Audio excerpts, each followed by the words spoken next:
Hello and welcome to the channel. We are here today with the lovely people at Offshore Powerboats in Lymington to have a look at this brand spanking new Aquador 300 HT. Really interesting boat. The first thing that I noticed personally is the height of the hull versus the superstructure. Very much gives it a sports car vibe and a sort of a following lines of a lot of the larger boats you see these days. Really nice, and I love this. On all the boats I've had, my favourite spot has always been sitting on the bathing platform of an evening with a nice drink of your choice and watching the sun go down. So really lovely boat. So let's go and have a look on board.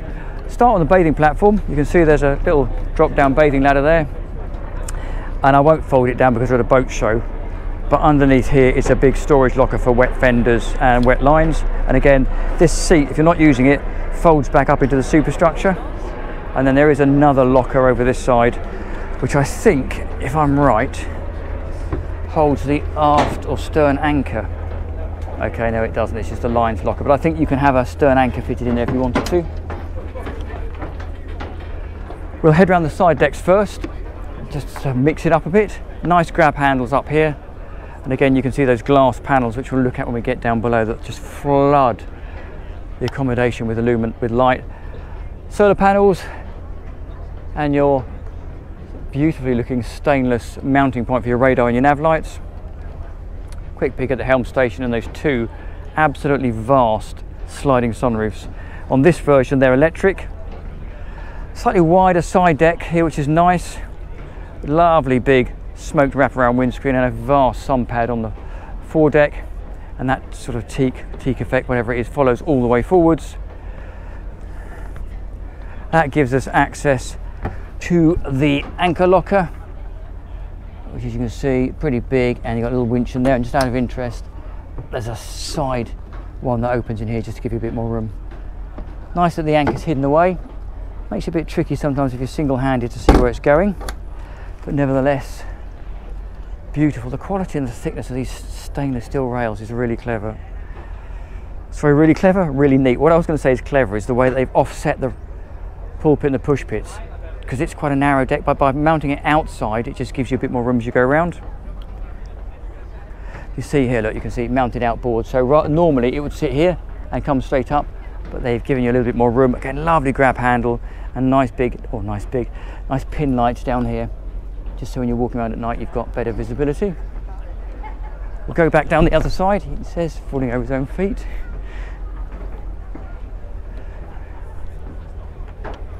And we'll go and have a look inside the accommodation.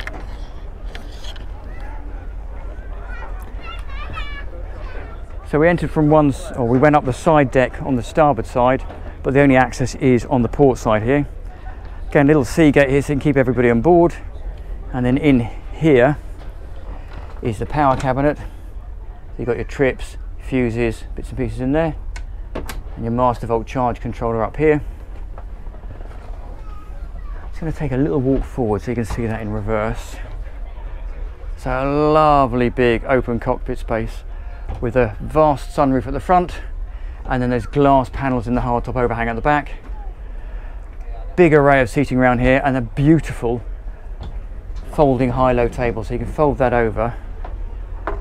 Gives you that incredible dining table, and that's high-low, electric high-low, so you can, if you want to, raise it up using a little switch which is hidden down there, and turn it from a coffee table into a dining table.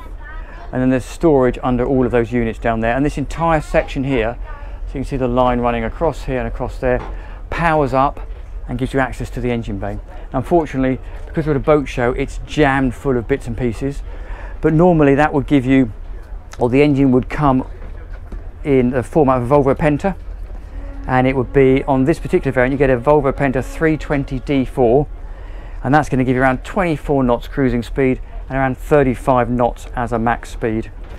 There is also an option, if you wanted, to do away with that little table out there and have twin Mercruiser 250 outboards, and that's going to give you around about 36 knots as a cruising speed. Now, because this is part of the Nimbus range of boats, it's got that clever format where the canopy folds out of that little unit at the side and runs round in this rail you can see up here and encloses this entire cockpit area. So you can see that there's this little door here, pops open like so, and then the canopy sits in there. So if you're folding it away because the sun's come out and it's soaking wet, really neat, put it away there and it self drains. On the port side, you then got your galley up set up. Again, lovely, beautiful quality wood. Full size fridge down there, sink in here, and then here we have Wallace twin diesel hob. Little drinks drawer fridge under the helm station, and a lovely helm station here. Twin seats with the usual expected pop-ups. Obviously on this variant, because it's a single engine controller, but if you went for the twin outboards at the back, you get a twin controller. And then again, nice to see solenoid switches rather than the standard Carling switches. VHF radio, and then a couple of Simrad navigators. But if I just take a step up here, incredible view if you stand on that step and look out. And equally, if you're down here at the helm position, you've got nice ventilation through the side window there, great visibility forwards, and really good view stern to if you're coming in stern to. A little bit of extra storage under the floor in these units here. Oh, he says, there you go. So this is quite neat. So that's lined, so you can chuck some bits and pieces in there, but it also pops out and then gives you engine to the ancillary bits and pieces, heating system and the like, without having to lift out a really heavy cover or a sort of heavy insert.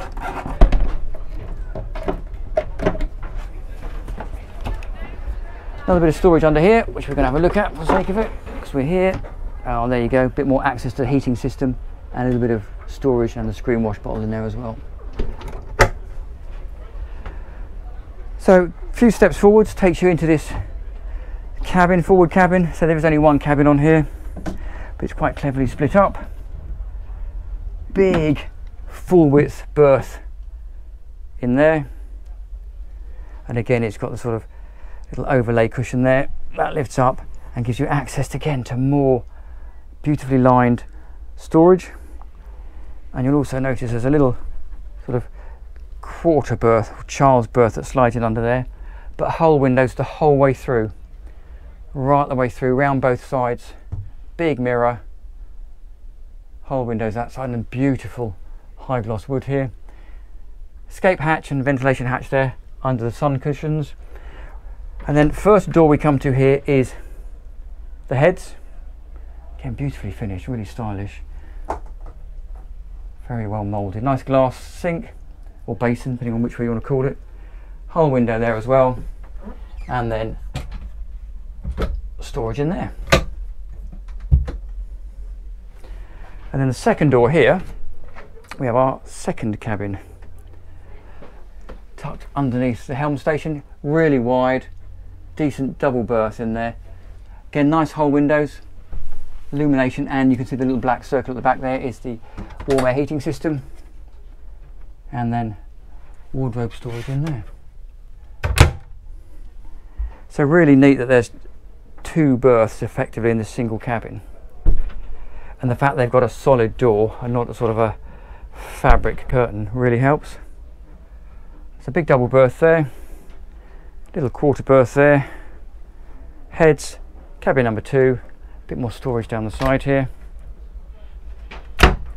little one in here, and there you go. So we shall finish, I think, admiring the lounging area in the back. So thank you very much for Offshore Powerboats Lymington for letting us have a look around this Aquador 300 HT. So if you want any more details, I'll put all their details in the link below. But thank you for watching. Do please like and subscribe. It makes a massive difference for me out here making all these videos on my own. And I will look forward to seeing you next time round.